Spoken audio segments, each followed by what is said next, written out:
ఇంకా ఇంట్లో కాడ చెప్పండి మరి ఉంటూ ఉన్నారు కనుక మరి దేవుని యొక్క ఆశీర్వాదం అనేది మరి మనకి దొరికింది కాదు. దేవుని పర ఆశీర్వాదము మరి దేవుడిచ్చింది కనుక దేవుని సన్నిధిలో మనందరము కూడా మరి గొప్ప ఆశీర్వాదములు పొందవలసిందిగా మనం చేస్తూ ఉన్నాం. అలాగే ఈ సమయమందు మరి దేవుడు బయలుపరిచిన బైబిల్ మిషన్లో అలాగే మరి సెక్రటరీ గారిని ఎంతో ఘనముగా అనేక దేశాలు, అనేక రాష్ట్రాలు, అనేకమైన ప్రాంతాల్లో వాడుకుంటూ ఉన్నారు. అలాగే వారి యొక్క ప్రథమ కుమారులు రెవరెండ్ బాబు దేవదాసయ్య గారిని కూడా మరి అనేకమైన రాష్ట్రాలలో, అనేకమైన ప్రాంతాలలో మరి దేవుడు వాడుకుంటూ ఉన్నారు. అలాగే వారు కూడా మరి ఇతర దేశం కూడా వెళ్ళి వచ్చిన వారై ఉన్నారు. మరి మనము పిలవగా మరి వారు ఎప్పుడు కూడా మరి మనలను ఎంతో ప్రేమతో, ఎంతో గౌరవముగా మరి వారు ఎప్పుడు పిలిచినా మన మధ్యకు వచ్చి మరి మనకి దివ్యమైన వాక్యముతో మనలను, మన సంఘములను మరి బలపరచుచు మరి ఎంతో వాక్యం అందిస్తూ ఉన్నా మరి అయ్యగారు మన ముందుకు వచ్చారు కనుక ఇప్పుడు వాక్యం అందిస్తారు. అందరూ కూడా తప్పులు కొడుతూ సమయమును అయ్యగారికి అప్పగిస్తూ ఉన్నాము.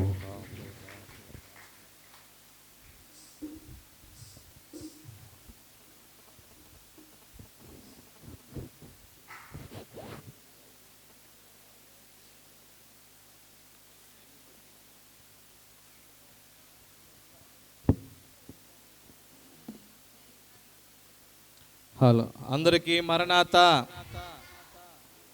మరణాత. అమ్మ దేవుని వాక్యం చదువుకుందాం. యోహాను సువార్త 15వ అధ్యాయం 5వ వచనం చదువుకుందాం. ఎవడు నా యందు నిలిచియుందునో, నేను ఎవని యందు నిలిచియుందునో వాడు బహుగా ఫలించును. నాకు వేరుగా ఉండి మీరేమీ చేయలేరు. చిన్ని ప్రార్థన. దయగలిగిన మా తండ్రి, పరిశుద్ధుడమైన మా దేవానికి స్తోత్రాలు. ఈ రాత్రికాల సమయమందు నీ పరిశుద్ధ వాక్యములో నుండి మాతో మాట్లాడడానికి దేవా మా మధ్యలో మీరున్నందుకు నీకు స్తోత్రాలు. ఈ యొక్క ఉపవాస దిన కార్యక్రమములలో 2వ దినమందు దేవా మొదటి ఉపదేశముగా నీ దాసులు మా తండ్రి యేసురత్నంగా నిలవబెట్టుకుని మాట్లాడిన యోనాను గూర్చిన విషయాలను బట్టి నీకు వందనాలు. అలాగే ప్రభా ఈ ఉపవాస కూడికలు ఏర్పాటు తలంచి సంఘక్షేమము కొరకు, విశ్వాస అభివృద్ధి కొరకు దేవా ఆధ్యాత్మికంగా ప్రతి వారు కూడా భక్తిలో విలువైన సంగతులు నేర్చుకుని బలపడి మా తని రాకకు సిద్ధపడటానికి కావలసినటువంటి ఆత్మీయ బలాన్ని పొందుకోవటానికి సంఘానికి ఈ ఉపవాస దీక్షను మా తన 3 దినాలు ఏర్పాటు చేయాలని దాసులు మా తన మోషే గారిని మీరు బలపరిచి, కుటుంబాన్ని బలపరిచి, కుమార్తెలను, అల్లుళ్లను, బిడ్డలను మీరు బలపరిచి జరిగించుచున్న కార్యక్రమాన్ని బట్టి నీకు వందనాలు చెల్లిస్తున్నాం. ఈ సమయమందు దీనుడును, అయోగ్యులను మాతను మీరు మరుగు చేసుకుని మాట్లాడుచున్న ప్రతి సంగతిని సంఘము గుర్తించినట్లు, గ్రహించినట్లు మాతను అర్థం చేసుకుని అన్వయించుకుని వారు జీవించుటకు కావలసిన బోధ మీరు వినిపింపజేసి మేలుతో నింపమని బోధకుడు అయిన యేసు నామమున అడుగుచున్నా మా పరమ తండ్రి. మహాపరిశుద్ధుడు మహోన్నతుడైన క్రీస్తు వారి కృప తోడైండును గాక. ప్రభునందు ప్రియమైన వారలారా, మరి దేవుని సన్నిధిలో ఉన్న వారలారా, మరి దేవుని వాక్యం విందామంటారా? కాసేపు మాట్లాడుకుందాం అనుకుంటారా?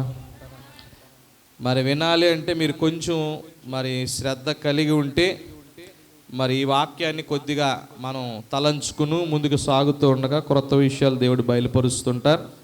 క్రొత్త సంగతులు మనం జ్ఞాపకం చేసుకుంటూ ముందుకు వెళ్ళిపోదాం.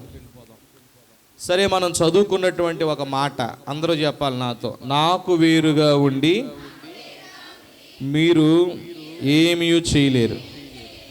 ఈ మాట ఎవరితో చెప్తున్నారు చెప్పాలి. ఏమండి, ఈ మాట ఎవరితో చెప్తున్నారు? యేసయ్య శిష్యులతో చెప్తున్నారు, లేక యేసయ్య ఈరోజు మనతో చెప్తున్నారు. ఏమండి, ఈ మాట పదే పదే మనం జ్ఞాపకం చేసుకోవాల్సిన మాట. మనం దేవునికి వేరుగా ఉండి ఏదైనా చేయగలమంటారా? ఏమీ చేయలేం. ఒకవేళ ఏమైనా చేద్దాము అంటే అది ఎలా ఉంటుంది అని అంటే మన జీవితంలో అది శూన్యంగా మిగిలిపోద్ది. యేసు ప్రభువారు ఈ యోహాను సువార్తలో 15వ అధ్యాయంలో ఆయన ద్రాక్షవల్లిని గురించి మాట్లాడుతూ ఈ మాట సంఘానికి లేక శిష్యులైన వారికి బోధించినటువంటి మాట కనుక యేసయ్య ఏది మాట్లాడినా అది లోతైన భావంతో ఉన్నదే అని మనం గుర్తుపెట్టుకోవాలి. కానీ అది సామాన్యమైన మాట అని మనం అనుకోకూడదు. యేసు ప్రభువారు మాట్లాడిన ఏ మాట అయినా గనుక ఈ మాటలన్నీ కూడా ఒక సవాలుగా మనం తీసుకుని ఈ విషయాలు ధ్యానం చేయాలి. యేసుక్రీస్తు ప్రభువారిని గూర్చి యోహాను భక్తుడే దేవుడు అని రాశాడు. జాగ్రత్తగా విందాం. పరిశుద్ధ గ్రంథంలో క్రొత్త నిబంధనలో 4 సువార్తలు ఉన్నాయి. ఎన్ని సువార్తలు ఉన్నాయమ్మా? మొట్టమొదటి సువార్త ఏంటి? మత్తయి అనేటువంటి ఆయనంట యేసు ప్రభువారిని గూర్చి వ్రాస్తూ మొదలుపెట్టాడంట. వ్రాస్తూ మొదలుపెట్టినప్పుడు ఆయన యేసు ప్రభువారిని ఎలా ఊహించుకున్నాడు అని అంటే యూదులకు రాజు. చెప్పండి, ఎవరంటండి ఆయన? అందుకే మత్తయి సువార్త చదివినప్పుడల్లా యూదుల యొక్క పేర్లు ఉంటాయి. అబ్రహాము కుమారుడగు దావీదు, దావీదు కుమారుడగు యేసుక్రీస్తు వంశావళి అని అక్కడి నుంచి మొదలు పెడితే యూదులు అనేటువంటి వారు ఎలా వచ్చారు, ఇశ్రాయేలీలుగా పిలువబడినటువంటి వారు యూదులుగా ఎలా వచ్చారు, వారి యొక్క వృత్తాంతం అంతా కూడా మత్తయి గారు యూదులైనటువంటి వారి కొరకు రాసినటువంటి గ్రంథం. అందుకే ఆయన ఈ మాట రాశాడు మత్తయి సువార్త 2వ అధ్యాయం 2వ వచనంలో, యూదులకు రాజుగా పుట్టినవాడు. అంటే ఇక్కడ మీరందరూ కూర్చున్నారు, మీరందరూ యేసు ప్రభువు వారి కోసం చెప్పండి అమ్మా అంటే మీరు ఏం చెప్తారు చెప్పండి? ఒక్కొక్కరు ఒకలా చెప్తారు. ఏ అంటే మీకు యేసు ప్రభువు వారు అలా అర్థమయ్యారు, మీరు అలా అర్థం చేసుకున్నారు. కాబట్టి మీరు అర్థం చేసుకున్న దాన్ని బట్టి ప్రభువుని అలా మీరు చెప్పగలరు, చూపించగలరు. అలాగే మత్తయి అనేటువంటి ఆయన అంటే రాజులాగా యేసు ప్రభుని చూశాడు. అందుకే ఓ యూదులారా, యేసు ప్రభు ఎవరో తెలుసా? రాజు. ఆయన ఎవరంటే రాజులకు రాజు, ఆయన యూదులకు రాజు అని మత్తయి అనేటువంటి ఆయన యేసు ప్రభుని రాజుగా చూపించాడు. మార్కు గారికి యేసు ప్రభు ఎలా కనబడ్డారు అని అంటే మార్కు సువార్త అంతా మనం చదివితే ఒక మాట బాగా వినపడుతుంది. ఆయన పరిచర్య చేయించుకోవటానికి రాలేదు కానీ పరిచర్య చేయటానికి వచ్చాడు.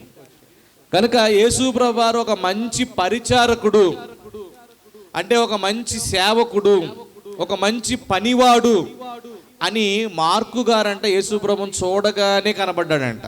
అంటే ఉదాహరణకు నేను మీరు చూశారు, ఒక్కొక్కరు ఒక్కొక్క ఆలోచనతో ఉంటారు. ఒక వ్యక్తిని చూడగానే ఆ వ్యక్తి మీద ఒక ఆలోచన మనకు వస్తుంది. అలాగే యేసుక్రీస్తు ప్రభువును చూడగానే మార్కు అనేటువంటి ఆయనకు వచ్చిన ఆలోచన ఏంటి అని అంటే ఈయన మంచి సేవకుడు. ఎలాంటి సేవకుడు అంటే మన జీవితంలో మన బ్రతుకులో ఇలాంటి సేవకుడిని ఎక్కడ మనం చూడలేదు. అలాంటి మంచి పరిచారకుడు, మంచి సేవకుడు యేసు ప్రభు అని మార్కు సువార్త అంతా కూడా మరి ఎక్కువగా వెంటనే అనేటువంటి మాటలు ఎక్కువ చూస్తూ ఉంటాం. కనుక ఆయన ఆ యొక్క సువార్త రాయడానికి గల కారణం ప్రభు సేవాభారాన్ని అంతా కూడా ఆయన చూపించాడు. ఇక లోకా అనేటువంటి ఆయన ఎవరంటే ఒక వైద్యుడు. చెప్పండి, లోకా గారు ఎవరండి? వైద్యుడు, ఒక డాక్టర్ గారు. యేసు ప్రభును చూడగానే డాక్టర్ గారికి యేసు ప్రభు ఎలా కనబడ్డాడంటే ఒక మనుష్యుడు అనే మాట రాస్తాడు. ఏమంటే ఎవరంటే ఆయన ఒక మనుష్యుడు. అంటే యేసు ప్రభు అస్సలైన మనిషి. ఎలాంటి మనిషి అంటే ఒక మనిషి ఎలా బ్రతకాలో అలా బ్రతికి చూపించాడు. ఒక మనిషి ఎలా మాట్లాడాలో అలా మాట్లాడి చూపించాడు. ఒక మనిషి ఎలా నడవాలో అలా నడిచి చూపించాడు. ఒక మనిషికి ఏ క్వాలిటీస్ కావాలో ఆ క్వాలిటీలన్నీ ఇందులో ఉన్నాయి. అంత మంచి మనిషి ఈ భూమి మీదే కనబడ్డు అన్నట్టుగా ఆ మనిషిని గూర్చి యేసుక్రీస్తు ప్రభువారిని గూర్చి చక్కగా లూకాసు వార్తలో రాసుకుంటూ వచ్చాడు. ఒక మనిషిగా తన జీవితాన్ని ఎలా వెళ్ళబుచ్చాడు. ఇక యోహాను గారి దగ్గరికి వచ్చేటప్పటికి మాత్రం యోహాను సువార్తలో యోహాను గారు ఎలా చూస్తున్నాడంటే ఈయన చెప్పండి దేవుడు. చెప్పండి, ఎవరండి ఈయన? అందుకే ఆది కాండంలో మొట్టమొదటి మాట ఆదియందు దేవుడు భూమి ఆకాశములను, అదే మాట యోహాను గారు కూడా ఇక్కడ మనం చూస్తే ఆయన అంటున్నాడు, చెప్పండి, ఆది యందు వాక్యముండెను. అంటే ఆ వాక్యమే ఎవరు అంటే నా కళ్ళ ముందుకు వచ్చి నుంచున్న ఆయన కృపా సత్య సంపూర్ణుడు. ఆ వాక్యమే శరీరధారి అయి కృపా సత్య సంపూర్ణుడిగా మన మధ్యలోనికి వచ్చారు అని యేసు ప్రభువును గూర్చి ఈయన ఒక మంచి దేవుడు, ఈయన ఎవరంటే లోక రక్షకుడు అని యేసు ప్రభువును గూర్చి ఖచ్చితంగా బోధించినటువంటి బోధకుడు ఎవరంటే యోహాను గారు. కనుక ఇప్పుడు ఆ యోహాను గారు అంటున్న మాట, నాకు వేరుగా ఉండి మీరేమీ చేయలేరనే మాట, ప్రభు పలికిన మాట ఆయన చెప్తున్నారు ఈరోజు. కనుక ఈరోజు యేసయ్యకి మనం దూరంగా ఉండలేము, ఇది బాగా గుర్తుపెట్టుకోండి. దేవునికి దూరంగా పారిపోగలమా అంటే ఇందాకే నా ముందు మరి యేసురత్నం గారు మీకు వాక్యం చెప్తున్నారు. ఎవరి కోసం చెప్పారమ్మా? యోనా గారు దేవునికి దూరంగా పారిపోయాడా, దగ్గరగా పారిపోయాడా? చెప్పండి. యోనా అంటే అర్థం ఏంటి చెప్పాలి? యోనా అంటే అర్థం ఏంటి చెప్పండి అమ్మా? గొవ్వ లేక పావురము అని అర్థం. ఏమంటే యోనా అనే మాటకు అర్థం గొవ్వ లేక పావురం. కనుక యోనా అనే భక్తుడు అంటే దేవునికి దూరంగా పారిపోతే దేవుడు ఆయన వదిలేసాడంటారా? చెప్పండి. దేవునికి వేరుగా చెప్పండి ఏ మనిషి ఏ వ్యక్తి ఎవ్వరు ఏమి చేయలేరు. ఎందుకంటే దేవుడు ఎప్పుడు కూడా ఎక్కడున్నాడు చెప్పండి? మనతోనే ఉన్నాడు, మనలోనే ఉన్నాడు. సరే, ఈరోజు ఈ మాటను ఆధారం చేసుకుని యేసుక్రీస్తు ప్రభు యొక్క మాటలో ఎంత వాస్తవం ఉన్నదో, ఎంత నిజం ఉందో కొంతమంది యొక్క జీవితాల్లో నుండి కొన్ని విషయాలు మనం నేర్చుకుందాం. చూడండి, మార్కు సువార్త మనం చూస్తే 5వ అధ్యాయం తీసుకుందాం. అందరూ ఒకసారి చూడండి. మార్కు సువార్త 5వ అధ్యాయంలోనే ఈరోజు ఒక 3 విషయాలు మీకు చూపిస్తాను, ఒక 3 సందర్భాలు. చూడండి, మార్కు సువార్త 5వ అధ్యాయంలో 1 నుంచి 20 వచనాల్లో ఒక కథ మనకు కనబడుతుంది, ఒక చరిత్ర, ఒక సందర్భం మనకు కనబడుతుంది. అక్కడ ఎవరున్నారు అని అంటే ఒక అపవిత్రాత్మతో నింపబడినటువంటి ఒక మనుష్యుడు. చెప్పండి, ఎవరండి ఆయన? ఒక మనుష్యుడు. ఏమండి, ఈయనంట సంకెళ్ళు చేత బంధించలేకపోయారంట. చెప్పండి, దేని చేత బంధించలేకపోయారంట? ఏమంటే ఒక్క మనిషిని గొలుసులతో బంధించలేకపోయామంటే ఆ మనిషికి ఎంత బలం ఉందంటారు? చాలా బలం ఉంది. కనుక ఈరోజు రాత్రి కొన్ని విషయాలు మనం జ్ఞాపకం చేసుకుందాం. చూద్దాం. 3వ వచనం 4వ వచనం చదువుదాం. వాడు సమాధులలో వాసము చేసేడి వాడు, సంకెళ్లతోనైనను ఎవడును వారిని బంధింపలేకపోయిను. పలుమారు వాని కాలు చేతులను సంకెళ్ళు వేసి బంధించినను వాడు ఆ చేతి సంకెళ్ళు తెంపి కాలి సంకెళ్ళను తుత్రీలుగా చేసిన గనుక ఎవడును వానిని సాధుపరచలేకపోయింది. చూడండి ఎంత స్పష్టంగా రాశారంటే, ఆ వ్యక్తి బలవంతుడు అంటారా బలహీనుడు అంటారా అని అంటే ఒక్క మాట, ఏమంటే ఆ వ్యక్తి ఎలా ఉన్నాడు అంటే చాలా బలవంతుడిగా కనబడుతున్నాడు. ఇప్పుడు చెప్పండి, మీకు అంత బలవంతుడిని మనం ఏమంటాం? హీరో అంటాం, అంతే కదండి. సంఖ్యలు వేస్తుంటే సంఖ్యలు తెంపేస్తున్నాడు, కాళ్ళకు సంఖ్యలు వేస్తే కాళ్ళు సంఖ్యలు తెంపేస్తున్నాడు. మరి ఆయన్ని ఎవ్వరు కూడా అంటే సాధుపరచలేకపోయారంటే ఆయన ఖచ్చితంగా అలా కూర్చోబెట్టలేకపోయారంట.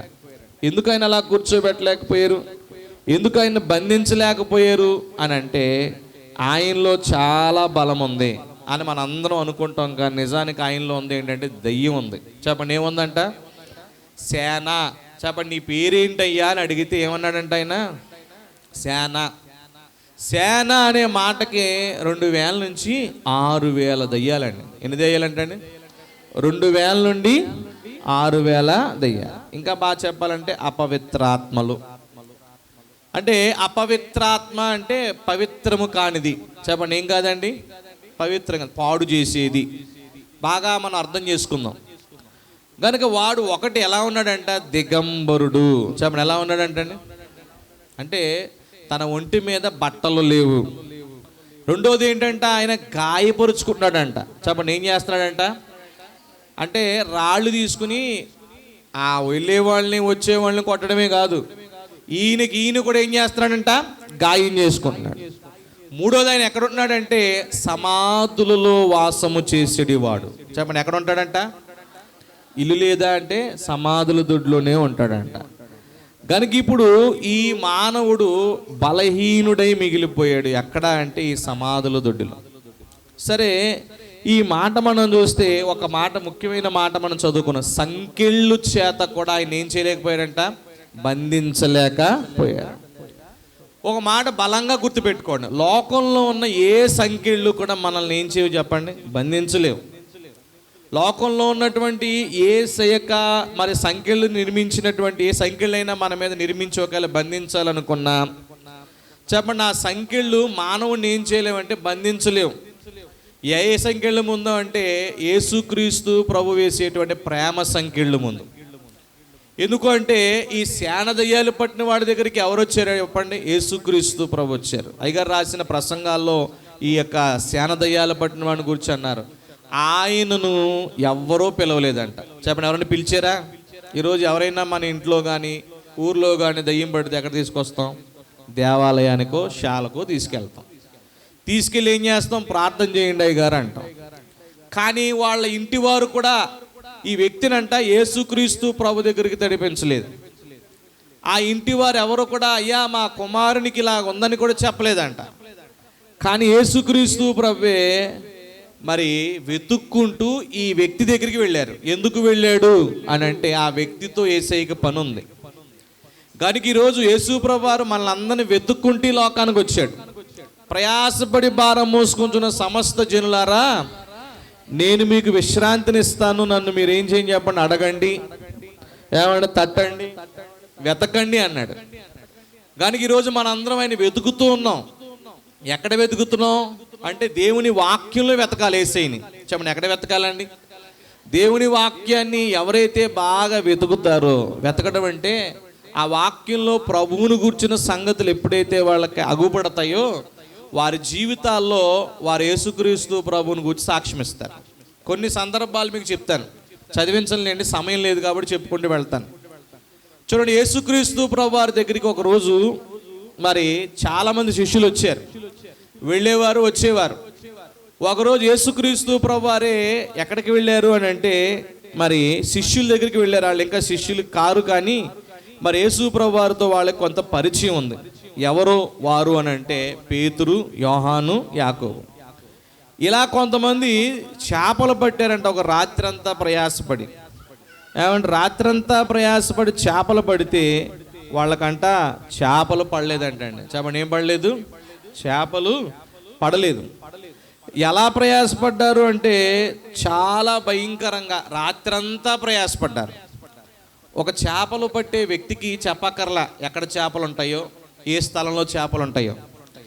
కానీ చేపలు పట్టే వ్యక్తులు వారు రాత్రంతా ప్రయాసపడి అలిసిపోయి ఒడ్డుకొచ్చేసారంట. మన జీవితాల్లో కూడా కొన్ని సందర్భాల్లో మనం దేని దగ్గరైనా సాధించలేని పరిస్థితులు వచ్చినప్పుడు, ఎక్కడైనా ఓడిపోతున్న సందర్భాలు వచ్చినప్పుడు మనం కూడా అలిసిపోతూ ఉంటాం. చెప్పండి, ఏమైపోతూ ఉంటామండి? అలిసిపోతాం. ఏంటంటే ఇది సొంత ప్రయత్నం. చెప్పండి, ఏ ప్రయత్నం ఇది? సొంత ప్రయత్నంతో మనం ఎన్నిసార్లు ప్రయాసపడినా అలిసిపోతాం. అలిసిపోయి ఇంకా నా వల్ల కాదు, నా యొక్క మరి జీవితం వల్ల ఇది అవ్వదు ఇంకా అని ఎప్పుడైతే మనల్ని మనం చూసి నిరుత్సాహపడిపోతామో, మనలో ఉన్నటువంటి నిరుత్సాహాన్ని తీసివేయటానికి ఎవరు వస్తారంటే యేసయ్య వస్తాడు. ఎవరు వస్తారండి? యేసయ్య వస్తాడు. పేతురు గారి దగ్గరికి యేసు ప్రభువారు వచ్చారంట. పేతురు గారి దగ్గరికి యేసుక్రీస్తు ప్రభువారు వచ్చి ఆయన అంటున్నారంట, అయ్యా మరి చేపలు పడ్డాయా అని అంటే ఆయన అన్నాడంట, ఒక్క చేప కూడా పడలేదయ్యా. అంటే దోణిలు తీయండి అన్నాడంట. చెప్పండి, ఏం తీయమన్నారంటండి? దోణిలు తీయండి. వారు దోణిలు తీయగానే వాళ్ళు ఏమనాలి చెప్పండి? అయ్యా మీరు ఇదేంటి మరి దోణి తీయమంటున్నావేంటి? మేము ఇంతవరకు వచ్చి ఏం చేసాం చెప్పండి? విస్తారంగా చేపలు వెతికాం, మరి ఎన్నో ప్రయాసాలు అనుభవించాం, కానీ ఇప్పుడు నువ్వేమంటున్నావు? ఇది దోణి తీయమంటున్నావు. ఎలా ప్రభా అని వారెవ్వరు కూడా ఎదురు ప్రశ్న వేయలే. మనం కూడా దేవుణ్ణి ఏం చేయకూడదు చెప్పండి? ఎదురు ప్రశ్నలు వేయకూడదు, మనసులో విసుగు ఉండకూడదు. ఆయన వాళ్ళు ఎవరు కూడా ఏమనలేదంట, నువ్వు దోణి తీయమంటున్నావు, ఇక్కడి నుంచి సుమారు ఒక 5 కిలోమీటర్ల వరకు మేము వలలు వేసేసాం, రాత్రి నుంచి తెల్లవారుజాము వరకు, నువ్వు ఇప్పుడు వచ్చి దోణి తీయమంటున్నావు ఏంటి అని అన్నారా? అలా. అదే మనమైతే ఏమంటాం? ఏమండి, అదే మనమైతే ఎదురు ప్రశ్న వేస్తాం, విసుగుతూ ఉంటాం.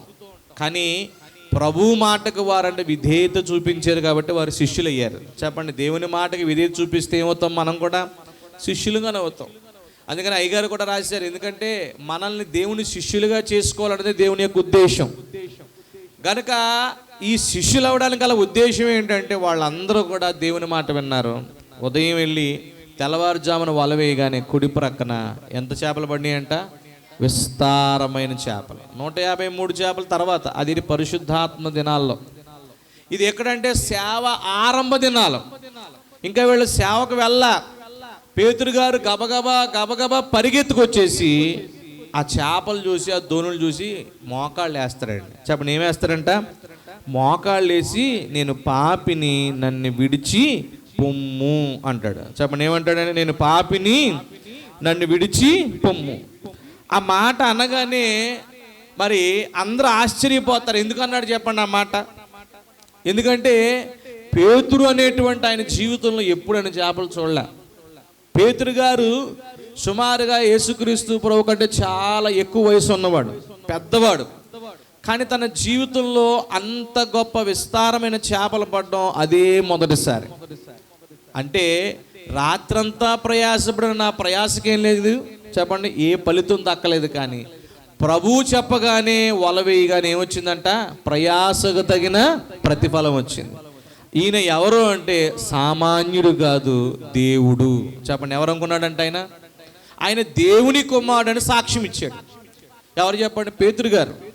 అప్పటి నుండి ఎప్పుడు యేసుక్రీస్తు ప్రభువారు ఆయన అడిగినా ఆయన దేవుడనే సాక్ష్యం ఇచ్చాడు. చూడండి ఒకసారి యోహాను సువార్త 6వ అధ్యాయం మనం చూస్తే 69వ వచనం చూద్దాం. 6వ అధ్యాయం 69వ వచనం చూడండి. నీవే దేవుని పరిశుద్ధుడవని మేము విశ్వసించి ఎరిగి ఉన్నాము. చూడండి, నీవే దేవుని పరిశుద్ధుడవని మేము విశ్వసించి ఎరిగి ఉన్నామని ఆయనతో చెప్పాను. ఎవరి కోసం చెప్తున్నాడు ఈయన? పేతురు గారిని యేసు ప్రభువారు అడుగుతున్నారంట, అయ్యా మీరు నా దగ్గర ఉండటం మీకు ఇష్టమా కష్టమా అన్నాడంట. చెప్పండి, ఇష్టమా కష్టమా అనగానే ఆ పేతురు గారు గబుక్కున మాట అన్నాడంట, నీవే నిత్య జీవపు మాటలు గలవాడు. ఏమాయా నువ్వెవరో తెలుసా? నీవు దేవుని పరిశుద్ధుడవు, దేవుని కుమారుడు సాక్ష్యం ఇచ్చారంట. ఎవరు చెప్పండి? యోహాను యొక్క పేతురు గారు. గనుక యేసుక్రీస్తు ప్రభువును మనం దేవుడిని ఎప్పుడు ఒప్పుకుంటామంటే మన జీవితంలో అద్భుతం జరిగినప్పుడే ఒప్పుకుంటాం. చెప్పండి, ఎప్పుడు ఒప్పుకుంటామండి?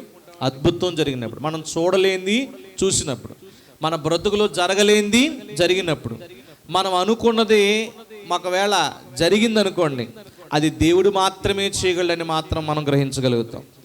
కనుక ఇప్పుడు ఈ వ్యక్తి కూడా సంకెళ్ళ చేత బంధించాలని చూశారంట. ఎవరిని చెప్పండి? శాన దయ్యాలు పట్టిన వాడిని. చెప్పండి, శాన దయ్యాలు పట్టిన వాళ్ళలో ఎన్ని వేల దయ్యాలంటే 2000 దయ్యాలు ఉన్నాయంటండి. ఈ 2000 దయ్యాలు ఆయన ఏం చేస్తున్నాయంటే, ఒకటి శరీరాన్ని పాడు చేస్తున్నాయి, కుటుంబానికి దూరం చేసి, నివాసానికి దూరం చేసి, అన్నిటికీ దూరం చేసి ఏం చేస్తుందంటే పాడు చేస్తుంది. అపవిత్ర ఆత్మ చేసే పని కూడా ఏంటో తెలుసా? మనల్ని పాడు చేయటం. రెండవది మన బిడ్డల్ని పాడు చేయటం, దేవుని పనిని పాడు చేయటం.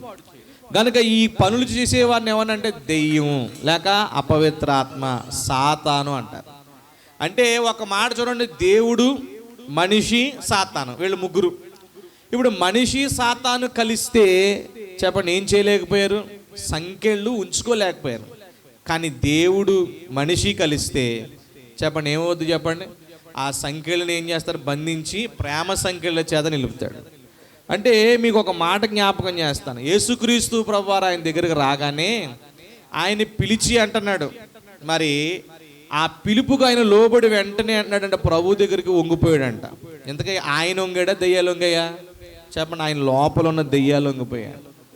అయ్యా అప్పుడే సమయం అయిపోయిందా, అప్పుడే టైం అయిపోయిందా అంటున్నాయంట. అంటే ఈరోజు మన అందరిలో కూడా ఏ దెయ్యాలు ఉంటాయో తెలుసా అండి? దేవుని మాట వినని దెయ్యాలు ఉంటాయి. చెప్పండి, ఏ దెయ్యాలు ఉంటాయి? అందరిలో ఉంటాయండి. లేని వాళ్ళు ఎవరు ఉండరు. ఏంటంటారేమో, ఏంటి అవి మనం పనిని పాడు చేయటానికి, దేవుని పని పాడు చేయటానికి, కుదురుబాటు లేకుండా కూర్చోకుండా ఉండడానికి దెయ్యం అంట దేవుని పనికి ఆటంకంగా ఉంటూనే ఉంటుంది. కనుక యేసు ప్రభు అక్కడికి వెళ్ళారు. యేసు ప్రభు వారి జీవితంలో రెండు సార్లు సమాధుల తోటకి వెళ్ళారు. ఎన్నిసార్లు వెళ్ళారండి? 2 సార్లు. ఏంటంటే, ఒకటి గెరాసునుల దేశంలో ఈ శాన దయ్యాలు పట్టిన వాడి దగ్గరికి వెళ్ళినప్పుడు. ఏమండి, లోకాసు వార్తలో 8:26-29 వచనాల వరకు చూస్తే అక్కడ ఆయన ఈ శాన దయ్యాలు పట్టిన వాడి దగ్గరికి వెళ్ళినప్పుడు వెళ్ళారు. రెండోది మార్తా మరియల సహోదరుడైనటువంటి లాజరు చెప్పండి చనిపోయినప్పుడు వెళ్ళాడంటే. ఎక్కడికి చెప్పండి? ఆయన ఈ సమాధుల తోట.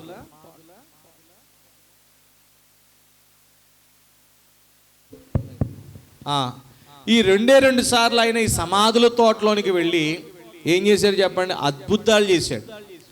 శాన దయ్యాలు పట్టిన వాడు అంటే సంఖ్యల చేత బంధించలేకపోయారు. ఎందుకు అంటే ఆ సంఖ్యలు అంటే ఆ వ్యక్తిని బంధించలేకపోవడానికి గల కారణం ఏంటంటే, ఆయనలో ఉన్నటువంటి అపవాది ఆయన ఏం చేస్తాడు? కుదురుగా ఉండనివ్వట్లేదంట.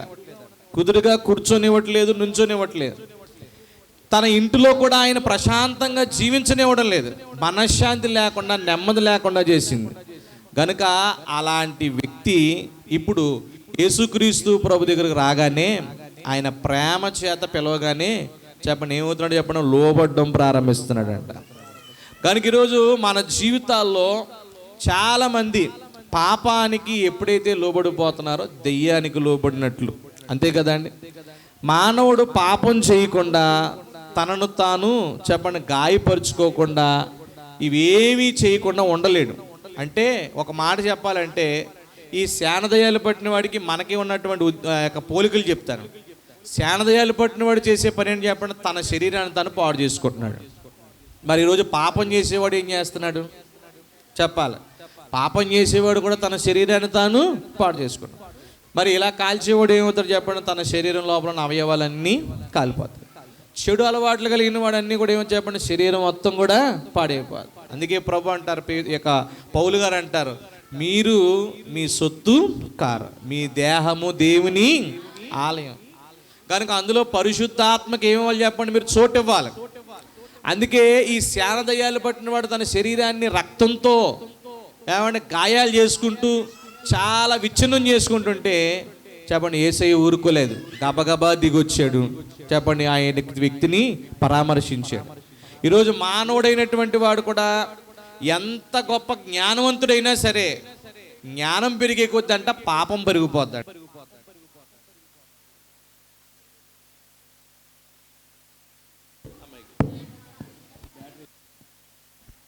సేనాదయ్యాల్పిచ్చి వాణిగా చేసిన వానికి నిన్ను బ్రొక్కు వాలిచ్చియున్నా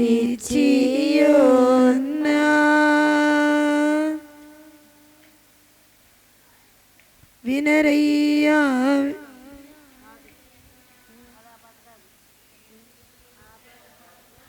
అవము గణరయ్యా క్రీస్తుని ఘనకార్యంబు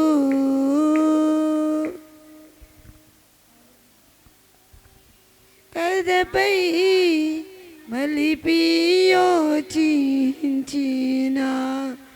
మహిమా కనబడు నీకు అనుభవము దొరుకు. మరణాత మరణాత. సరే అండి, మన వాక్యంలోకి వచ్చేద్దాం. మరి మానవ జీవితంలో కూడా మానవుడు తన శరీరాన్ని పాడు చేసుకునేటువంటి భయంకరమైనటువంటి మరి పరిస్థితి ఏదైనా ఉందండి, అది పాపం. చెప్పండి ఏంటండి? పాపం. ఒకవేళ బాగా చదువుకున్నాడండి, చాలా విద్యావంతుడు అనుకున్నాం అనుకోండి, ఎంత చదువుకున్నా చెప్పండి ఆ చదువును బట్టి కూడా పాపానికి లోబడిపోతున్నాడు. పాపం చేయటానికి హైటెక్ ఎలా అయితే ఆలోచిస్తారో అలా ఆలోచిస్తున్నారు పాపాన్ని బట్టి.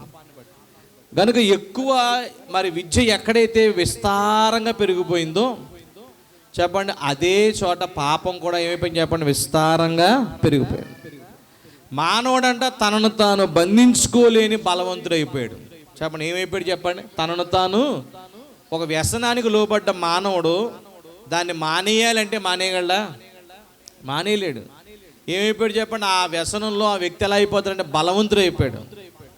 కనుక ఈరోజు పాపం ప్రతి మనిషి జీవితంలో మరి ఎంతగా మారిపోయాడంటే చెరసాలలో కూడా, అంటే జైల్లో పెట్టినా కూడా చాలామంది మార్పు లేనంత భయంకరమైన వ్యక్తులు అయిపోయారు.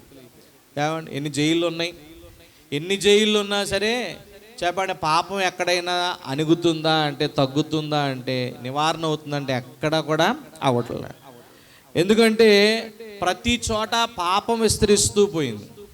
కనుక ఇప్పుడు ఈ శానదయాలు పట్టిన వాడిని గురించి మనం గుర్తించాల్సిన విషయం ఏంటంటే, తన శరీరాన్ని పాడు చేసుకున్నట్టు, ఏమంటే తన యొక్క శరీరాన్ని గాయాలు చేసుకున్నట్టు, ఎలా అయితే తన జీవితాన్ని ఆయన విస్తారంగా బలహీనపరుచుకున్నాడో, యేసుక్రీస్తు ప్రభువు రాగానే ఆయనకి ఏమొచ్చిందంటే బంధకాల్లో నుండి స్వతంత్రం వచ్చింది. చెప్పండి, ఏమొచ్చిందండి?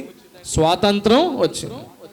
కనుక సాతానిచ్చే స్వాతంత్రం ఎలా ఉంటుంది అంటే సాలెగూడు లాంటిది. చెప్పండి, ఎలాంటిదండి? సాలెగూడుగా అంటుకున్నాం అనుకోండి, బయటకు పడగలమా? ఆ పురుగు పడలేదు.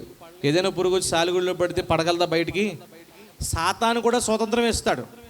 అంటే ఈ యొక్క వ్యక్తి ఎవరు చెప్పండి, శానదయాలు పట్టిన వాడికి స్వతంత్రం ఏంటంటే ఇష్టానుసారంగా తిరగగలడు, ఇష్టానుసారంగా ఎవరినైనా బెదిరించగలడు, ఎవరినైనా కొట్టగలడు, తిట్టగలడు. కానీ ఆ స్వతంత్రానికి యేసయ్య ఇచ్చే స్వాతంత్రానికి చాలా తేడా ఉంది. ఇప్పుడు చెప్పండి, ఏ స్వాతంత్రం కావాలి మనకి? చాలామంది యవనస్తులు పిల్లలు ఏం కోరుకుంటున్నారంటే మాకు ఆ స్వాతంత్రమే కావాలి. ఎప్పుడు చూసినా ఎప్పుడు వారు చెప్పండి తల్లిదండ్రులు ఏదో ఒక మాట అంటూ ఉంటారు, పెద్దలు ఏదో ఒకటి చెప్తూనే ఉంటారు, ఇది చేయొద్దంటారు, అది చేయొద్దంట అంటారు. కానీ ఇక్కడ లోకానుసారంగా సాతానిచ్చే స్వాతంత్రం వల్ల మనకేమొస్తుందంటే నష్టం వాటిల్లుతుందేమో. కానీ చెప్పండి, యేసు ప్రభువు వారు ఇచ్చే స్వాతంత్రం వల్ల ఏమొస్తుంది చెప్పండి, మనకి మరి ఆశీర్వాదం వస్తుంది. అందుకనే ఈ మార్కు సువార్త 5వ అధ్యాయం 18-19 వచనాలు ఆయన అడుగుతున్నారు. చూడండి ఒకసారి.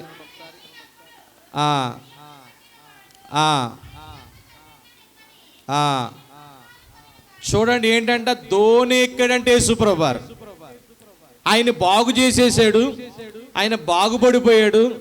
ఇప్పుడు ఆ స్వతంత్రం ఇచ్చాడు దేవుడు. ఏమంటున్నాడంట, అయ్యా నువ్వు ఇష్టానుసారంగా బ్రతుకు. ఇప్పుడు నిన్ను ఎవరో సంకెళ్ళతో బంధించలేరు, నీ మీద ఉన్న సంకెళ్ళు తెగిపోయాయి. ఇప్పుడు నువ్వు పాపపు సంకెళ్ళలో నీవు లేవు, దెయ్యపు సంకెళ్ళ చేత నేను కట్టలేరు. నువ్వు వెళ్ళి హాయిగా జీవించయ్యా అంటే ఆయన అంటాడు, అయ్యా నేను నీతోనే వస్తాను అంటున్నాడు. చెప్పండి, ఏమంటున్నాడంట? ఇదే స్వతంత్రం అంటే. చెప్పండి, నువ్వు ఇష్టానుసారంగా బ్రతుకొని దేవుడు ఆయనకు స్వతంత్రం ఇచ్చినా ఆయన అంటున్నాడంటే 19వ వచనంలో, అయ్యా నీవు చదవండి అమ్మ.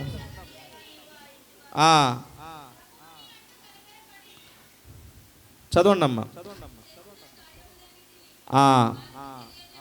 చూసారా అండి, ఆయన వానికి సెలవీయక నీవు నీ ఇంటి వారి యొద్దకు వెళ్ళి ప్రభుని యందు కనికరబడి నీకు చేసిన కార్యములన్నీ చెప్పండి ఏం చేయమన్నా తెలియచెప్పమని చెప్పారంట.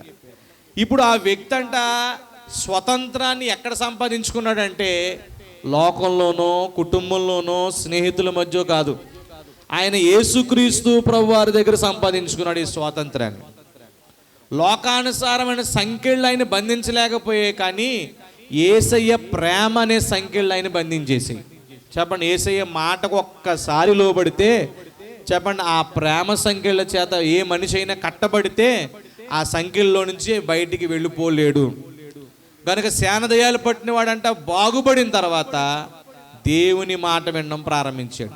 అందుకే ఆయన అంటున్నాడు, అయ్యా నువ్వు వెళ్ళు, నీ ఇంటికి వెళ్ళి నువ్వు కనుపరుచుకో, మీ వాళ్ళందరికీ చూపించండి. ఆయనంట వెళ్ళి అందరికీ చెప్పాడంట, ఇదిగో నేనే నీ మీద రాయిస్తున్నోడిని, నీకు నీ కళ్ళ నేను యొక్క రక్తాన్ని కళ్ళ చూసిన వాడిని, నిన్ను బాధించిన వాడిని, నిన్ను గాయపరిచిన వాడిని నేనే అని ఎన్నోసార్లు, నేను హింసించిన వాడిని నేనే అని ఆ వ్యక్తి అంట ఏం చేశాడు చెప్పండి, అందరికి చెప్పుకొని 10 గ్రామాలకు సువార్థికుడు అయిపోయాడు అంట. ఎన్ని గ్రామాలకు అంటే అండి? 10 గ్రామాలు అంటే ఒక పెద్ద సేవకుడు అయిపోయాడు. చూసారా ఏంటి అంటే దేవునికి వేరుగా ఉండి ఆ వ్యక్తి ఏమీ చేయలేడు. ఎవరికి వేరుగా ఉన్నాడు చెప్పండి? దేవునికి వేరుగా లేడు ఆ వ్యక్తి. ఎక్కడికి వచ్చాడు? దేవుడే ఆయన దగ్గరకు రాగానే ఆయన జీవితం పూర్తిగా మారిపోయింది. ఆయన జీవితంలో దేనికి బందీ అయిపోయాడు అంటే దేవుని ప్రేమకు బందీ అయిపోయాడు, దేవుని మాటలకు బందీ అయిపోయాడు. బైబిల్లో చాలామంది ఉన్నారు. దెలీలా అనే ఒక స్త్రీ ఉంది. ఒక స్త్రీ వ్యామోహంలో పడిపోయాడు అంటే ఎవరు చెప్పండి? సంసోనును ఏ సంఖ్యల చేత బంధించింది ఆవిడ చెప్పండి? తాళ్ళ చేత బంధించింది. చెప్పండి ఏంటంట? క్రొత్త తాళ్ళు చేత బంధించి ఆయన కట్టిపారేసింది. ఆయన జుట్టంతా కత్తిరించేసి తాళ్ళుతో కట్టేస్తే బందీ అయిపోయాడు. బందీ అయిపోయగానే ఫిలిస్తీన్లో ఏం చేశారు చెప్పండి? సంఖ్యలు చుట్టి తీసుకుపోయారు. కనుక వారి జీవితాల్లో పాపం అనే సంఖ్యలు ఎప్పుడైతే మనిషి జీవితంలో ఉంటుందో పాపం వలన మరణానికి దగ్గర అవుతారు. కానీ పరిశుద్ధులని యేసు ప్రభువారి సంఖ్యలు అంట చెప్పండి ఎక్కడ తీసుకెళ్తాయి? మనల్ని పరలోకపు మార్గంలో తీసుకెళ్తాయి. అది మొదటిది, దేవునికి వేరుగా ఉండి చెప్పండి ఎవరు ఏమీ చేయలేరు. రెండోది చూద్దాం ఒకసారి. మరి 5వ అధ్యాయము 25వ వచనం నుంచి చదివితే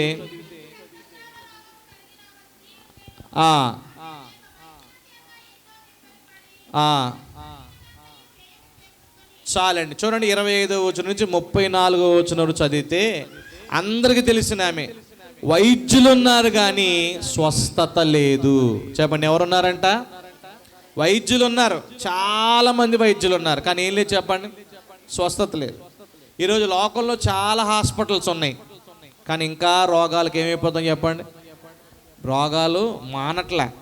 ఎందుకు మానట్లేదు అని అంటే, మరి ఉదయకాలం అయ్యగారు రాసిన పుస్తకం కూడా చదువుతూ కూర్చుంటే ఒక మాట గుర్తొచ్చింది.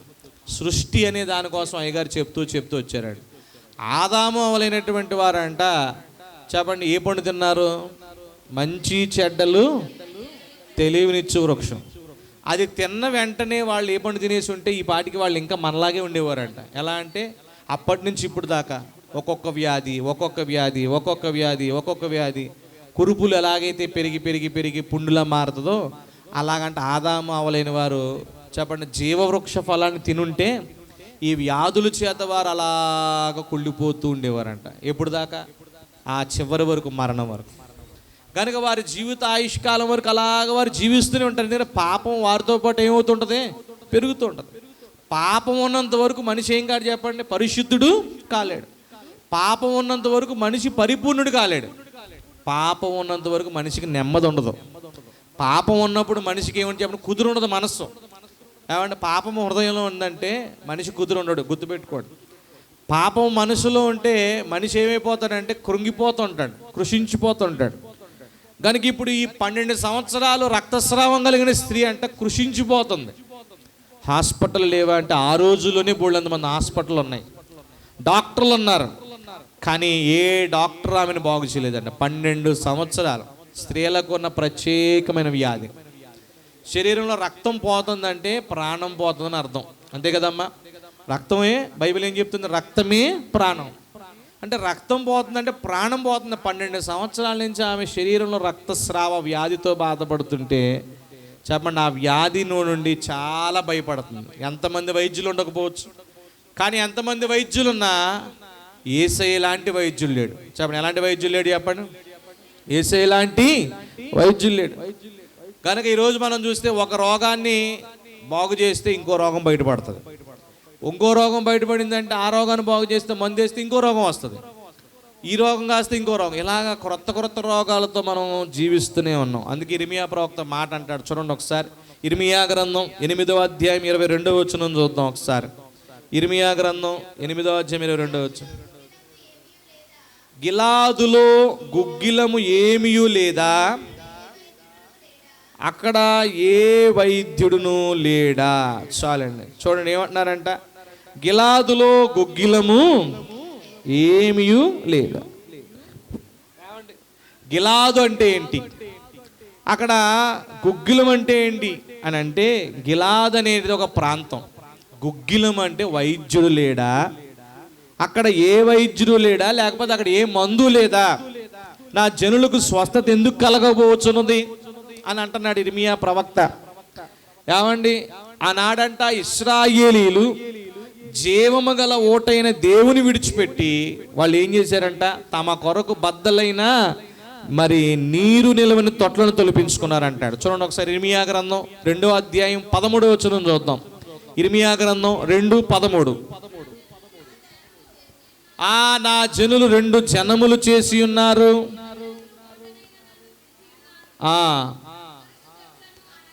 తమ కొరకు తొట్లను అనగా బద్దలై నీరు నిలవని తొట్లను తొలిపించుకున్నారు. చూసారా అండి, ఇశ్రాయేల్ అంట 2 జనాంగాలు అయ్యారు.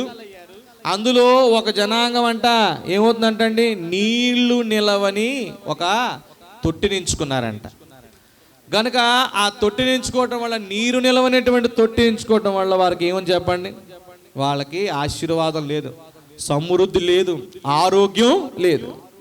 అందుకే గిలాదు అనేది ఏంటి అని మనం చూస్తే, గిలాదు అనేది పాపాత్ముల పట్టణం. చెప్పండి, గిలాదు అంటే ఏంటంట? చూడండి ఒకసారి మనం చూద్దాం. హోషేయ గ్రంథం 6వ అధ్యాయం 8వ వచనం చూద్దాం. హోషేయ గ్రంథం 6వ అధ్యాయం 8వ వచనం. గిలాదు పాపాత్ముల పట్టణమాయను, అందులో నరహంతుకుల అడుగుజాడలు కనబడుచును. చూడండి ఏంటంట, గిలాదు అనేది ఏంటి చెప్పండి, పాపాత్ముల పట్టణం. చెప్పండి, ఏ పట్టణం అంటాం అది? పాపాత్ముల పట్టణం. మనం ఏ స్థలంలోకి వచ్చినప్పుడు మనం పాడతాం, పాపస్థలము నుండి నీ సువార్త కడకు నన్ను, పాపస్థలము నుండి నీ సువార్త కడకు నన్ను, భూమిలో పరమాత్మ నడుపుచుండుము ఉత్తమ స్థలమునకు, భూమిలో పరమాత్మ నడుపుచుండుము ఉత్తమ స్థలమునకు.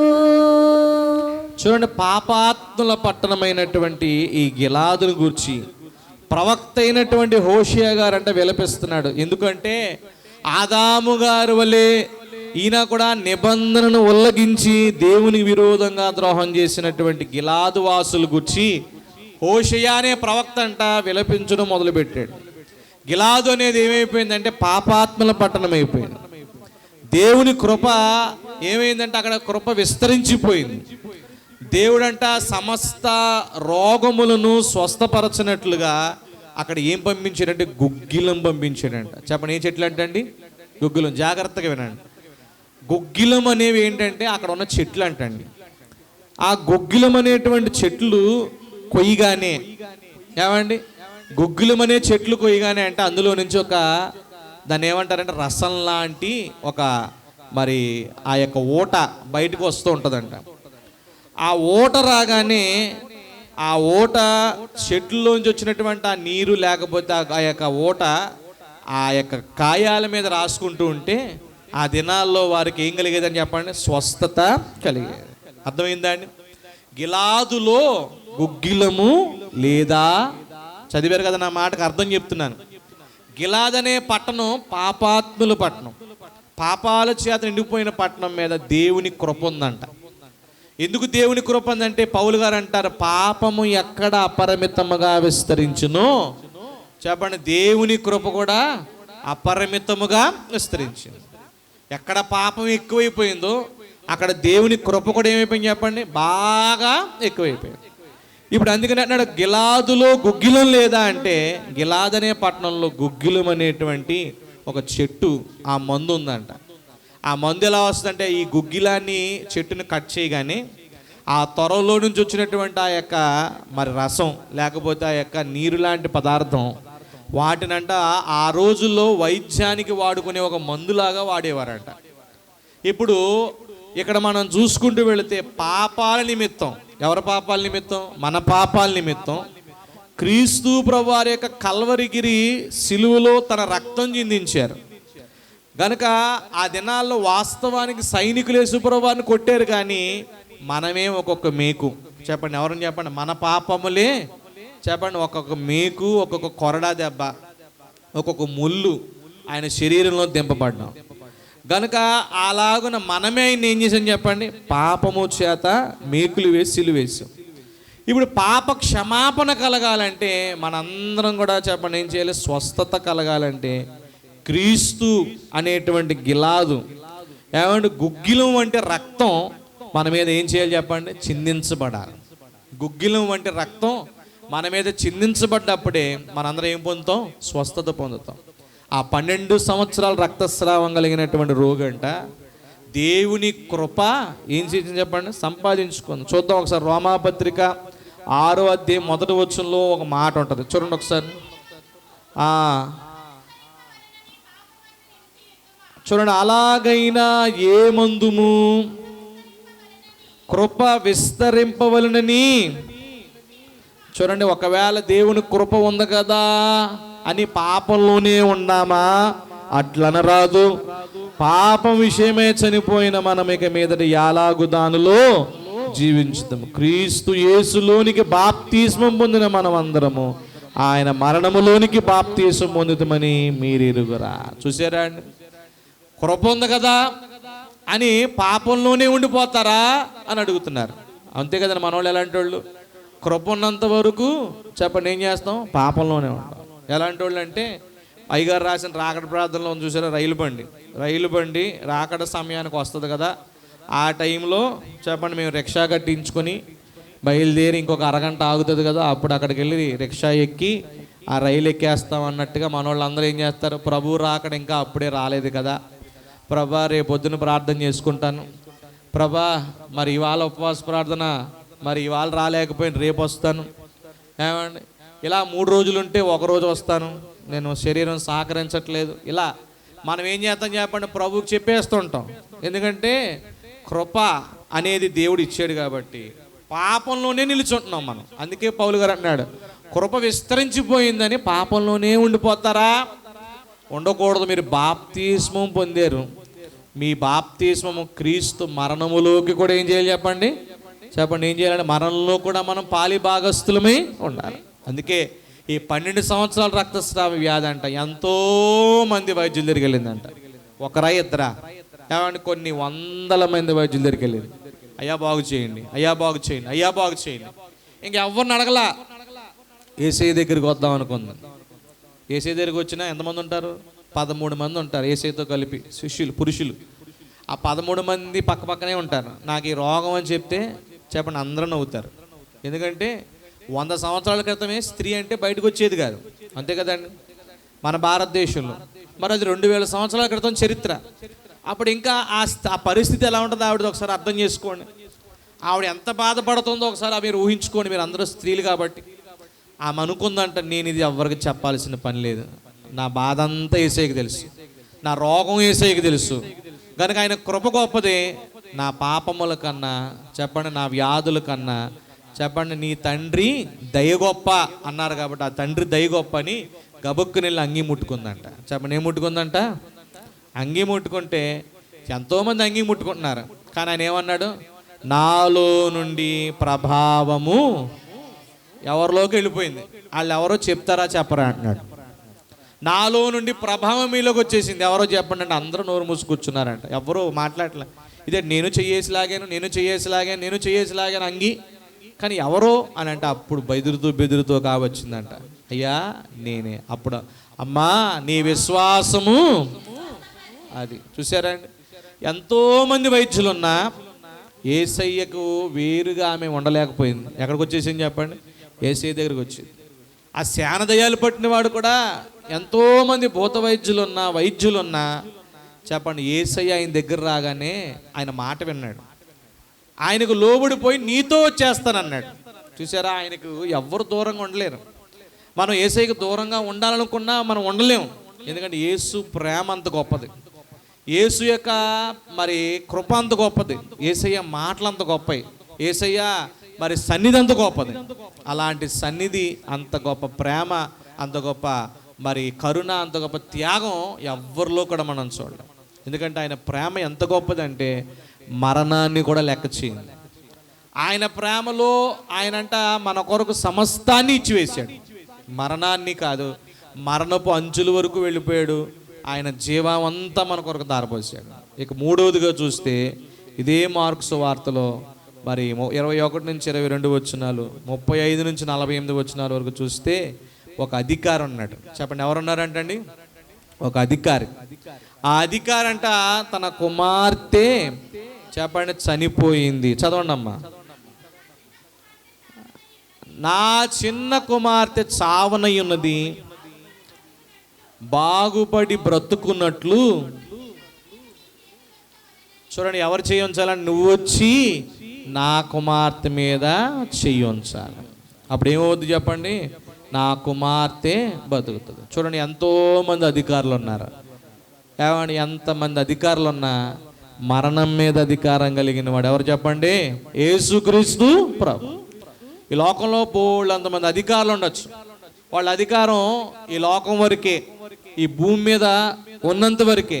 కానీ యేసయ్య అధికారం ఎంతవరకు అంటే ఏమంటే మరణం మీద అధికారం కలిగిన ఆయన దగ్గర ఏ తాళాలు ఉన్నాయని ప్రకటన గ్రంథం చెప్తుందంటే, చూడండి, ప్రకటన గ్రంథంలో మనం చూస్తే 1వ అధ్యాయం 18వ వచనంలో అంటాడు, ఆయన ఏ తాళాలు కలిగి జీవిస్తున్నాడు ప్రభు అంటే చూద్దాం ఒకసారి.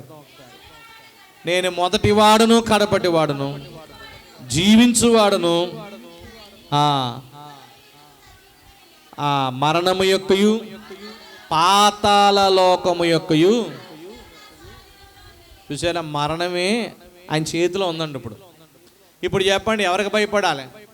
మరణానికి భయపడతాం కానీ యేసయ్యకి భయపడతామా? యేసయ్యకి భయపడం. ఎందుకంటే మరణానికి భయపడే మనుషులం అయిపోయాం, కానీ మరణాన్ని గెలిచిన యేసయ్యకి మాత్రం ఇంత కూడా మనం ఏం చేయలేకపోతున్నాం? భయపడలేకపోతున్నాం. కనుక ఈరోజు నాకు వేరుగా ఉండి మీరు ఏమీ చేయలేరనే మాటకు అర్థం ఏంటంటే, మనం ఈ లోకంలో ఉన్నామంటే ఆయన మనతో ఉన్నాడు.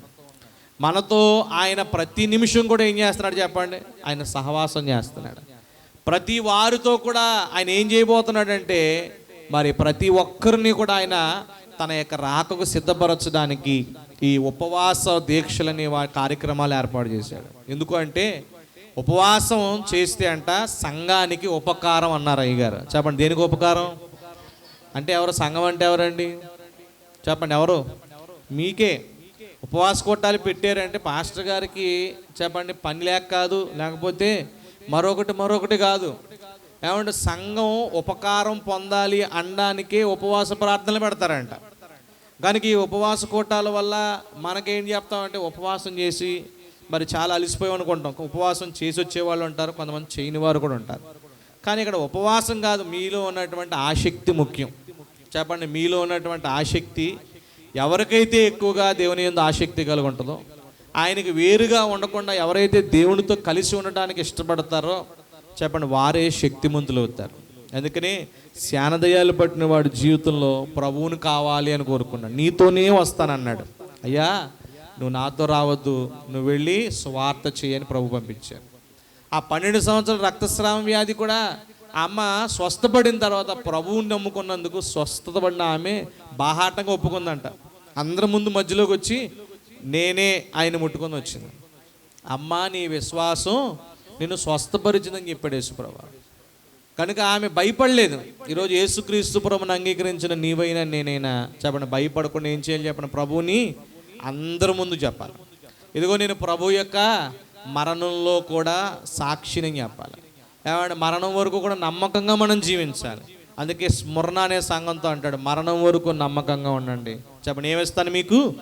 జీవ కిరీటం ఇస్తాను. కనుక మరి దేవునికి వ్యతిరేకంగా మనం ఏ పనులు చేయలేం. ఎందుకంటే దేవునికి వ్యతిరేకంగా ఏ కార్యం చేసినా మన జీవితాల్లో అది వర్ధిల్లదు, మన జీవితాల్లో మనం ముందుకి కొనసాగలేం. కనుక యేసుక్రీస్తు ప్రభు ఎవరు అంటే మనందరినీ ఈ లోకంలో నుండి పరలోకానికి కొనుపోవటానికి మరి దిగి వచ్చినటువంటి ఏకైక లోక రక్షకుడు. చాలామంది అంటారు 2000 సంవత్సరాల క్రితం వచ్చిన ఆయన మరి ఈ ఆకాశాన్ని ఎలా కలుగు చేశాడు, భూమిని ఎలా కలుగు చేశాడు అంటారు. నిజానికి ఆయన 2000 సంవత్సరాల క్రితం పుట్టాడు, కానీ అంతకంటే ముందు నుంచి ఆయన ఉన్నాడు. ఎలా ఉన్నాడంటే ఆయన ఆత్మరూపిగా ఉన్నాడు. కనుక ఆయన శరీరాన్ని ధరించుకుని ఎందుకు వచ్చాడు అంటే, ఆయన శరీరంతో చేయాల్సిన పని ఒకటి ఉండిపోయింది భూమి మీద. పాపానికి ఏం చేయాలైనా సిలువ వేయాలి. పాపానికి సిలువ వేస్తేనే చెప్పండి ఏమవుతుంది? మనకి పశ్చాత్తాపం కలుగుతుంది. ఆ రక్తం చిందించబడితేనే ఆ రక్తం వలన మనకేం కలుగుతుంది? విమోచనము కలుగుతుంది. ఇందా చెప్పాను కదా, చెప్పండి, గిలాదులో గుగ్గిలము లేదా అంటే, గుగ్గిలము అనేది ఒక చెట్టు తొరడి నుంచి వచ్చేటువంటి రసం. ఆ రసం ఆ రోజుల్లో వైద్యానికి వాడినట్లు ప్రభు యొక్క రక్తం మన పాపాలకి ఏంటి చెప్పండి? క్షమాపణ, విమోచన. మనం సంస్కారం తీసుకొని పాడుతూ ఉంటాం, అంతే కదండి. పాప వ్యాధికి ఇది మందు కనుక అలాంటి ప్రభు సంస్కారపు విందు యేసు ప్రభు వారి యొక్క శరీర రక్తాలు మన కొరకు విందుగా పెట్టి మనలందరినీ కూడా ఆయన ఏం చేశారు చెప్పండి? ఒక పరిశుద్ధమైన మార్గంలో నడిపించారు. కనుక ఇప్పుడు మనందరం దేవునికి వేరుగా ఉండడం కాదు, చెప్పండి, ఎవరికి వేరుగా ఉండాలి? లోకానికి వేరుగా ఉండాలి. లోకంలో ఉన్న స్వాతంత్రం ఏంటి, దేవుల్లో ఉన్న స్వాతంత్రం ఏంటో తెలుసుకోండి. లోకంలో ఉన్న స్వాతంత్రం చెప్పండి మనల్ని నరకానికి తీసుకెళ్తుందేమో, దేవుల్లో ఉన్న స్వాతంత్రం ఎక్కడ తీసుకెళ్ళి చెప్పండి? దేవుని రాజ్యానికి వారసులను చేస్తారు. ఇది చాలామంది అనుకుంటారు ఎప్పుడు వదిలేస్తారు, విసుగుదల, అంతే కదండి. చాలామంది మన ఒక ఊరు వెళ్తే అంటున్నారు వాళ్ళ మందిరంలో కంట చాలామంది నిద్ర పట్టకపోతే వచ్చి కూర్చుంటారంట. ఏమ్మా అన్నాను, ఆ పాస్టర్ గారు వాకింగ్ చెప్తే హాయిగా నిద్ర వచ్చేస్తుందంట. చెప్పండి, ఏంటంటే వాళ్ళకంటే హాయిగా నిద్ర వచ్చేస్తుందంట. హాయిగా నిద్ర పెట్టి అమ్మయ్య ప్రశాంతంగా ఉందనుకుంటారంట. చూడండి, అలాంటి వాళ్ళు ఉంటారా అంటే ఉంటారు. మరి అంతకుముందు మరి గతంలో మరి మొన్న ఒక మందిరానికి అంటే ఒక చోట ఒక ఊరు వెళ్ళాం.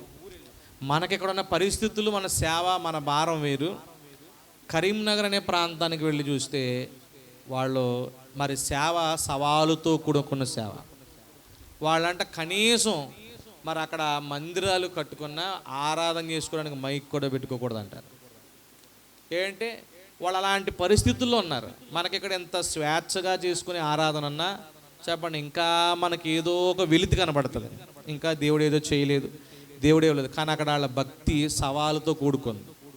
ఏమండి, అలాంటి భక్తి పరులను, అలాంటి వాళ్ళ శ్రమలు చూస్తుంటే మనం ఇంకా ఇలా ఉన్నామా అని అనిపిస్తుంటుంది. కాబట్టి మన జీవితాల్లో దేవుడిచ్చిన దానికి మనం తృప్తి కలిగి చెప్పండి ఏం చేయాలి? దేవునికి వేరుగా ఉండడం కాదు, చెప్పండి, దేవునికి ఎప్పుడు దూరంగా ఉండకుండా లోకానికి దూరంగా ఉండడం నేర్చుకోండి. దేవుని వాక్యంలో దేవుని వెతకండి. దేవుని వాక్యంలో దేవుని వెతికితే దేవుడు మీకు కనబడినప్పుడు దేవుని విడిచి మీరు ఎప్పుడు ఎక్కడికి వెళ్ళలేరు. ఎందుకంటే దేవుని వాక్యం మనిషిని ఏం చేస్తుంది చెప్పండి? మరి హత్తుకుంటుంది. దేవుని వాక్యం మనిషితో మాట్లాడుతుంటుంది. దేవుని వాక్యం మనిషిని ఏం చేస్తుంటుంది అంటే ఆదరిస్తుంటుంది. బాధల్లో, కష్టాల్లో, యవనస్తులైనా, వృద్ధులైనా, పిల్లలైనా, ఎవరినైనా సరే. కనుక అలాంటి దేవుని యొక్క ఉన్నతమైనటువంటి ఆధ్యాత్మికమైనటువంటి జీవితాన్ని ఎవ్వరు పాడు చేసుకోకుండా, దేవునికి దూరంగా కాకుండా దేవునికి అతి సమీపంగా ద్రాక్షవల్లిని యేసుక్రీస్తు ప్రభుకి తీగలుగా మనం అంటగట్టబడి ఆయన రాజ్యంలో వారసులుగా స్థిరపరచబడి ఆయన బిడ్డలుగా ఆయన ప్రక్కన కూర్చుకునే భాగ్యం ఈ కొద్ది మాటల ద్వారా మనకెల్లరికి దయచేయును గాక. మహోన్నతుడా, పరిశుద్ధుడా, నీకు స్తోత్రాలు. నాకు వేరుగా ఉండి మీరు ఏమీ చేయలేరని శిష్యులతో, సంఘముతో ప్రభు పలికిన మాటను బట్టి నీకు వందనాలు చెల్లిస్తున్నాం. ఇదిగో శానదయాలు పట్టినవాడు ఒంటరి వాడైపోయాడు. కుటుంబం, బిడ్డలు అందరూ విడిచిపెట్టినా నీవు ఆయన్ని విడిచిపెట్టలేదు. వేరుగా ఉండలేము లేకదు. ఆయన దగ్గరికి వెళ్ళి నీవే బాగు చేసావు, నీ మాటకు లోబడేవానిగా చేసావు. సంకెళ్ళైన బంధించలేకపోయే కానీ నీ ప్రేమ సంకెళ్ళ చేత, నీ మాటల చేత బంధించావు. ఈరోజు నీ సంఘం కూడా నీ మాటలకు లోబడే మనస్సు ప్రతి వారికి దయచేయండి. లోకంలోని సంకెళ్ళు కాదు మాకు కావలసినవి, ప్రేమతో దేవుని వాక్యం అనే సంకెళ్ళకు మేము లోబడాలనే మనసు ప్రతి ఒక్కరికి దయచేయండి. అలాగే ప్రభా, వైద్యులు ఉన్నారు కానీ ఏ వైద్యుడు స్వస్థపరచలే నా కుమార్తెను నీవే స్వస్థపరచు. గుగ్గిలము వంటి వైద్యును మా తండ్రి ఎలాగైతే రక్తము సిలువలో కార్చిన రక్తం ద్వారా మాకు స్వస్థత ఇచ్చేవో అలాగూ ప్రభా అటు స్వస్థత మాకు అందరికి అనుగ్రహించమని ప్రార్థిస్తున్నాం. అలాగే ప్రభా, మరణములో నుండి జీవంలోనూ నడిపించావు ఆ చిన్ని బిడ్డను చేయి తాకి అలాగ నేడు నాన్న మమ్మల్ని కూడా ఈ ఉపవాస దీక్ష కార్యక్రమాల ద్వారా మా సంఘములు, మా బిడ్డలు, మా కుటుంబాలు దేవా మేమందరము కూడా ఒకరికొకరు ఆధ్యాత్మికతలో మా తండ్రి అభివృద్ధిలోనికి వచ్చినట్లుగా నీకు వేరుగా కాక లోకమునకు వేరే జీవించగల భాగ్యం మాకెల్లరికి దయచేయమని ఈ మాటలు ప్రతి వారి హృదయములు మీరు మా తండ్రి ప్రభ ఫలింపు దయచేయమని మా ప్రధాన కాపరి రక్షకుడైన యేసునామని అడుగుచున్నాం మా పరమ తండ్రి, ఆమేన్. మంచిదండి. నన్ను ప్రేమించి నన్ను ఈ స్థలానికి మరి ఆహ్వానించినటువంటి మరి రెవరెండ్ మోషయ్య గారు, ఎందుకంటే గత సంవత్సరాల నుండి మోషేయ్య గారి ఉపవాస కార్యక్రమాలకు, మరి ఆయన ఏర్పాటు చేసే సభలకు మరి అయ్యగారు ఎప్పుడు రమ్మన్నా మరి లేదు కాదు అన్నట్టుగా కాకుండా దేవుని యొక్క ప్రేమను బట్టి మరి ప్రియులు మోషేయ్య గారు పిలువగా మరి ఈ స్థలానికి నన్ను మరి తీసుకుని వచ్చి దేవుడు ఎలా నిలవబెట్టి మాట్లాడించారు కనుక నన్ను ఆహ్వానించినటువంటి అయ్యగారికి, మరి అమ్మగారికి, వారి కుటుంబానికి, మరి కుమార్తెలకు, అల్లుళ్ళందరికీ, సంఘమైన మీ అందరికీ మరణాత మరణాత మరణాత. మరణాత. రోగులన్ కొందరిని చూచి బాగు చేయనని అనలేదు, రోగముల తీరది పరికించి బాగు చేయాలేననలేదు, రోగముల నివారణకైనా యోగముల్ తప్ప చేయలేదు, యోగుల మించు వైద్య యోగితానని రుజువుగున్న యేసుక్రీస్తు వారి కథ వినుడి. దేశీయులారా యేసుక్రీస్తు వారి కథ వినుడి.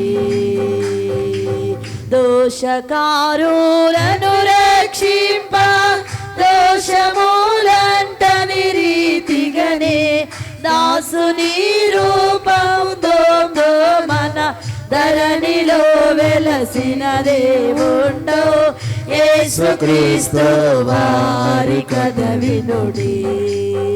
దేశీయులారా యేసుక్రీస్తు వారి కథ వినుడి. మరణాత మరణాత. దేవుని పిల్లలారా, మరి రోజు మనము దివ్యమైన వాక్య మర్మమైన వాక్య వర్తమానం మనం విన్నాం కనుక మరి ఆయనకి ఏరిగా ఉండి మనం ఏమియు అందరూ చెప్పాలి. ఆయనకి నాతో చెప్పండి, ఆయనకు ఏరిగా ఉండి మీరేమీ చేయలేరు.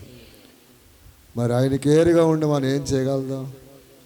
ఏమి చేయలేం. ఎందుకంటే మనం ఏం చేయాలన్నా మన బలమైన, మన ధనమైన, మన ఘనమైన, మన జ్ఞానమైన, మన చదువైన, ఉద్యోగమైన, పొలమైన, పంట అయినా, వ్యాపారమైన, మనకి ఏ పనైనా ఆయన బట్టే, ఆయన లేకుండా ఏదియు కలగలేదు, ఏదియు లేదు కనుక అన్నీ ఆయన ఇచ్చినాయి కనుక ఆయన ద్రాక్షవల్లి మీరు తీగులు నాలో నిలిచి ఉన్నాడల మనము బహుగా ఫలిస్తాం. కనుక మనం ఏమి వదిలేస్తున్నాం? మనం ఆయనను ఏరైపోతున్నాం. ఆయనకి ఏరుగా ఉండి జీవించిన వ్యక్తి సంఖ్యల చేత కట్టబడ్డాడు. కానీ తన ప్రభువు రాగానే తన దగ్గరికి వచ్చాడు, కలిసిపోయాడు. ఎవరితోనమ్మా? ప్రభువుతో కలిసి నడిచి పనిచేశారు. అలాగే మరి మరణించిన మరి పై కూడా జీవములోనికి వచ్చి మరి ప్రభువుని వెంబడించారు. అలాగే రక్తస్రావ రోగి చెప్పండి, వైద్యులందరికి దగ్గరికి తిరిగి ప్రభు దగ్గరికి వచ్చి ప్రభువుతో కలిసి గొప్ప సంతోషమైన ఆరోగ్యం పొందుకొని దేవునితో నడిచారు. ఈ రోజుల్లో చాలామంది బాగుపడుతున్నారు కానీ ఎవరిలో కళ్ళైపోతున్నారమ్మా? ఎవరిలో? దేవునిలో కళ్ళైపోతున్నారు. మరి నిన్న మొన్న ఒక ఆయన ఫోన్ చేసి, అయ్యగారండి మా వదిన గారు రక్త కణాలు పడిపోయినవి, కామెళ్ళు అయినవి, మరి మనిషి ఇంకా లేగలేకపోతుంది, కదలేకపోతుందని అంటే ప్రార్థన చేసాం. ప్రార్థన చేస్తే నిన్న మరి మళ్ళీ చగప్ప చేస్తే కామెళ్ళు లేవు, అలాగే రక్త కణాలు పెరిగినవి. ఇవాళ ఇంటికి తీసుకొచ్చారు. దేవుని పిల్లారా, అంతకుముందు ఆవిడ కూడా అలాగే జరిగింది, అంతకుముందు ఆయన కూడా అలాగే జరిగిన మన ఉపవాస కోటలు పెడితే 3 రోజులు కూడా తన గుడి దగ్గరికే రాలేదు.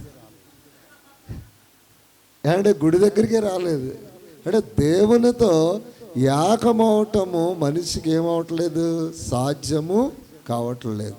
మనకి ఎలా ఉండాలి చెప్పాలి? ఈ లోకాన్ని జయించాలన్నా, పాపాన్ని జయించాలన్నా, వ్యాధిని జయించాలన్నా మనందరం ఎవరిలో కలిసిపోవాలి? యేసు ప్రభు దగ్గర నిలిచిపోవాలి. ఎవరు కావాలి? నాకెవరు కావాలి? ఎవరు కావాలి? నాకెవరు కావాలి? యేసు తప్ప బ్రతుకునందు ఎవరు కావాలి? యేసు తప్ప బ్రతుకునందు ఎవరు కావాలి?